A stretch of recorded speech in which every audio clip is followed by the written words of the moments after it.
एक सातिर दिमाग लड़की, एक सख्त कोतवाल और बातों की वो बाजी जिसने पूरे थाने को हंसने पर मजबूर कर दिया। आज की ये मनोरंजक कहानी आपको ये सिखाएगी कि कभी-कभी सच बोलने का अंदाज ही सबसे बड़ी ढाल बन जाता है।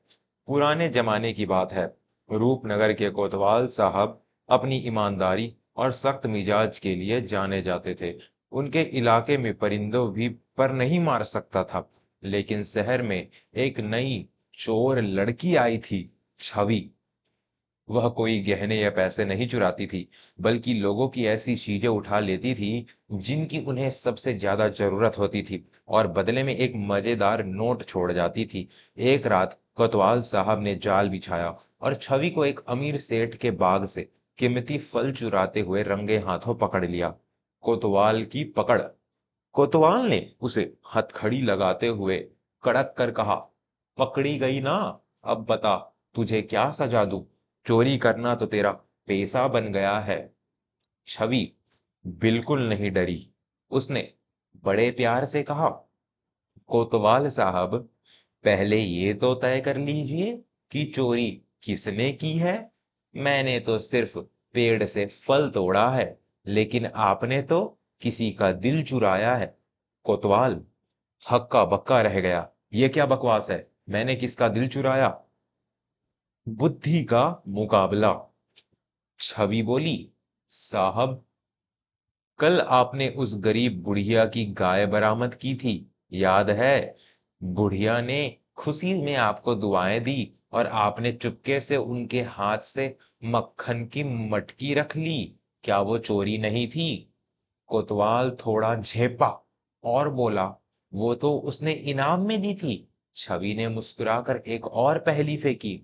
अच्छा साहब, एक बात बताइए, वो कौन सी चीज है जो चोर के पास तो होती है पर सिपाही उसे देख नहीं पाता? अगर आपने इसका जवाब दे दिया तो मैं खुद जेल चली जाऊंगी। कोतवाल सोच में पड़ गया। उसने कानून की सारी किताबें याद कर ली, पर उसे जवाब नहीं मिला। उसने हार मानकर पूछा, बता, क्या चीज है वो? छवि ने खिलखिला कर कहा, साहब, वो है चोर की नीयत। आप मेरी मुट्ठी में बंद फल को तो देख सकते हैं, पर मेरी नीयत नहीं। मैं ये फल उन भूखे बच्चों के लिए ले जा रही थी जो 3 दिन से सड़क के किनारे सो रहे हैं। सेठ जी के बाग में हजारों फल सड़ रहे हैं, पर वे किसी को देते नहीं। अब बताइए, गुनाहगार मैं हूं या वो सेठ जिसने अनाज जमा कर रखा है? कोतवाल का फैसला। कोतवाल साहब की आंखें खुल गई। उन्हें समझ आ गया कि कानून की लकीरों से ऊपर इंसानियत होती है। उन्होंने छवि की हथकड़ी खोल दी और अपनी जेब से कुछ पैसे निकाल कर दिए। कोतवाल ने कहा, जा छवि, उन बच्चों को खाना खिला दे, पर याद रखना, अगली बार चोरी मत करना, सीधा मेरे पास आना। हम मिलकर मदद करेंगे। सभी ने सलाम किया और हवा की तरह गायब हो गई।